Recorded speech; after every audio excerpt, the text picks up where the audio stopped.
श्री शिवाय नमस्तुभ्यम। जय महाकाल। उम्मीद है आप सभी लोग खुश होंगे, स्वस्थ होंगे। आप सभी जानते हैं कि 22 अगस्त 2025 दिन शुक्रवार को पड़ रही है भाद्रपद की चतुर्थी तिथि। हम आपको बताना चाहेंगे कि ये जो तिथि है इसका बहुत ही बड़ा और विशेष महत्व होता है। पूज्य गुरु जी ने कहा है, अगर कभी भी मौका लगे और भाद्रपद मास की चतुर्थी तिथि शुक्रवार को पड़ जाए तो आप लोगों को ये 5 वस्तुओं उपाय तो अवश्य कर लेना चाहिए। ये 5 वस्तुएं हैं: एक हरा मूंग, एक बेलपत्र, एक कनेर का फूल, एक समी पत्र और एक काली मिर्च। अवश्य ले ले। इन 5 वस्तुओं का संयोग बहुत ही कम आता है। गुरुजी ने अपने शिव पुराण की कथा में बताया है कि इस दिन आपको ये 5 वस्तुओं वाला उपाय जरूर करना चाहिए, क्योंकि ऐसा दिन पूरे साल में केवल एक बार ही आता है। आप सभी लोग जानते हैं कि चतुर्थी तिथि पर अगर कोई सबसे बड़ा उपाय है जो कि प्रभावशाली है तो वो है 5 वस्तु का उपाय।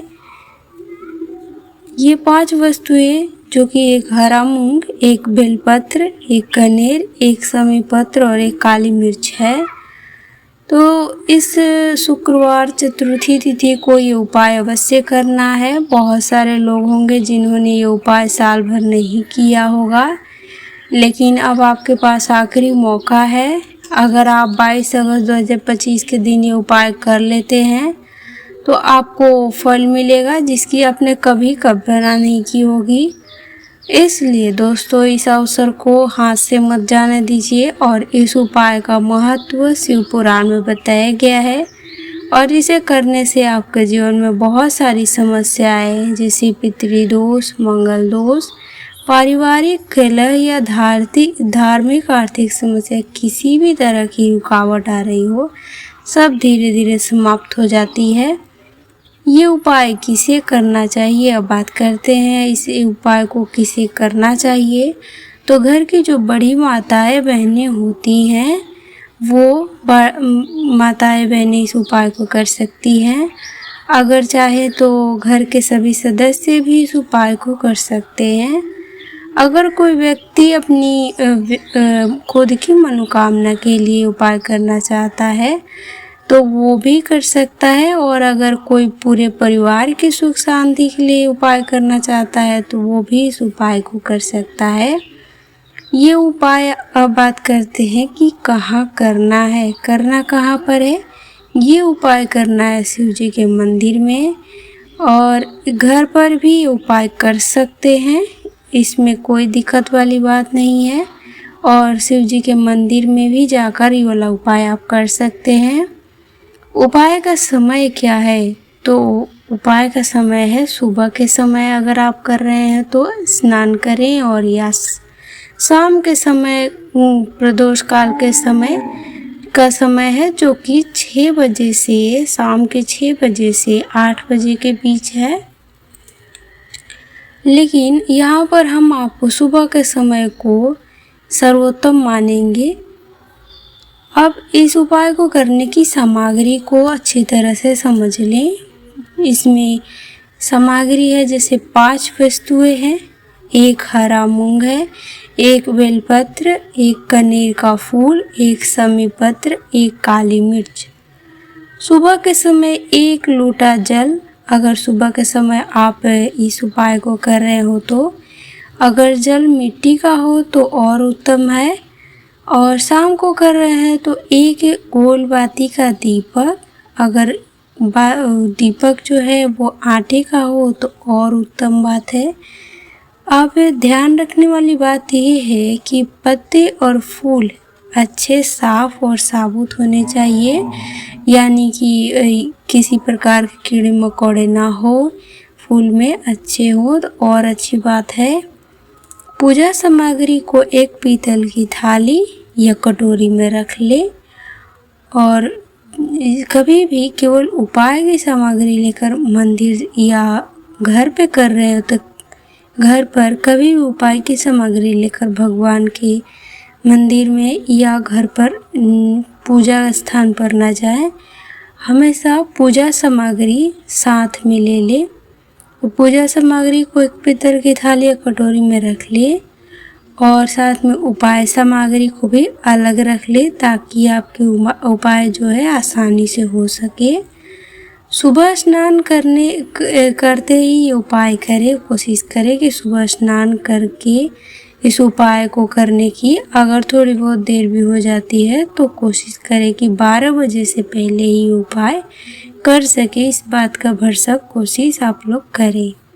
शाम को प्रदोष काल में हाथ मुंह धोकर भी इस उपाय को कर सकते हैं। अगर आप शाम के समय कर रहे हो तो शाम के समय आपको स्नान करने की ज़रूरत नहीं है।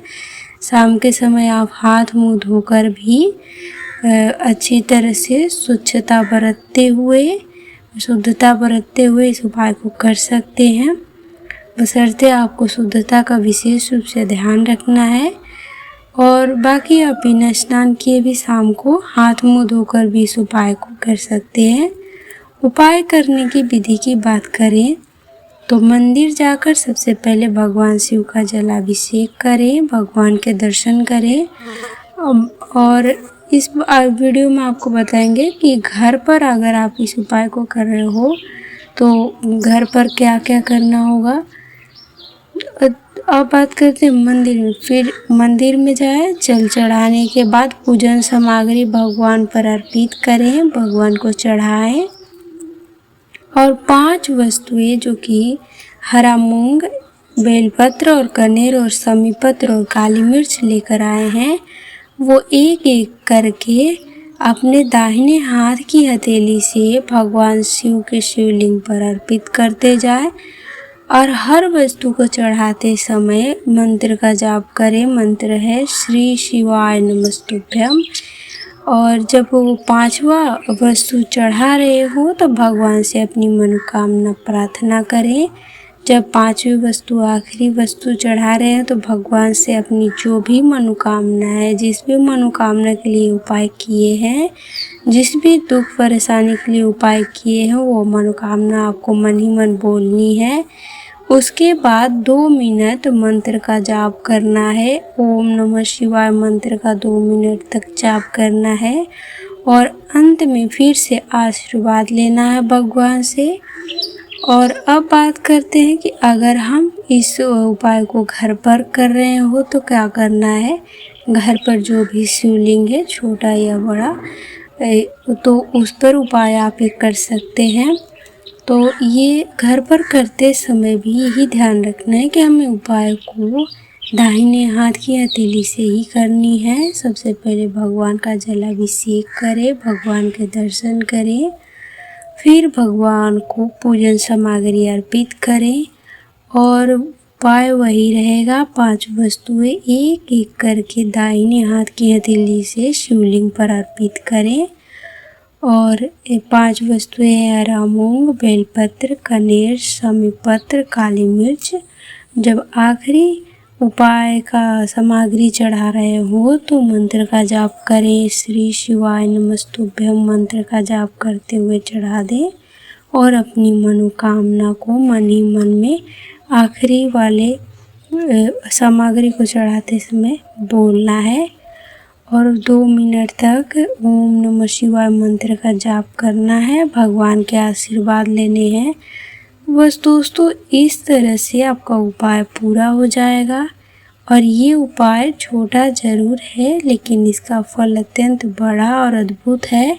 बड़े बड़े जो व्रत अनुष्ठान करने से कोई मनोकामना जल्दी पूरी नहीं हो पाती है, वो इस एकमात्र छोटे से उपाय करने से पूरी हो जाती है। आप एक बार इस उपाय को करके देखिएगा, आपको फल अवश्य मिलेगा। आपको भगवान फल ज़रूर देंगे। जो भी व्यक्ति इस दिन श्रद्धा से ये उपाय करता है, एक एक छोटी छोटी बातों का ध्यान रखते हुए अपनी मनोकामनाएं भगवान से बोलता है, वो निश्चित ही पूरी होती है और जीवन में दुख दरिद्रता दूर हो जाती है। आपको ये वीडियो कैसी लगी, ये उपाय कैसा लगा, कमेंट में हर हर महादेव ज़रूर लिखें, अपने सुझाव ज़रूर लिखें और साथ ही साथ वीडियो को एक लाइक कर दें। हर हर महादेव, ओम नमः शिवाय।